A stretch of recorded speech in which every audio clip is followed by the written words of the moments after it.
Алымкадыр Бешеналиев жана министр айткан сөздөрүндө бүгүнкү күндө ошондой талаштарды кордогон болсо биз текшерип берүүгө даярбыз дедим го. Арыз жазыңыздар, тиешелүү тарап жазса, эгер кимдир бирөөнүн ар намысын шек келтирсе, биз сөзсүз түрдө карап беребиз аны.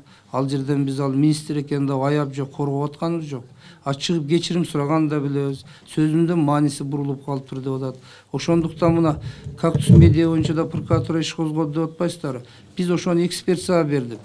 Биз эми укук коргоо орган катары көз карашыбыз менен козгодук. Эксперттер, специалисттер эмне деп баа берет? Чында ошондой маалымат мамлекеттин кызыкчылыгына каршы бере алса, биз анда кылмышты улантабыз. Ошондой эле тиешелүү эксперттер, адистер бул министрдин дагы сөзүнө баа бериш керек да. Баа берип, корутунду берсе, биз анан мыйзамдуу аракеттерди көрүп, юридикалык баа берсек болот.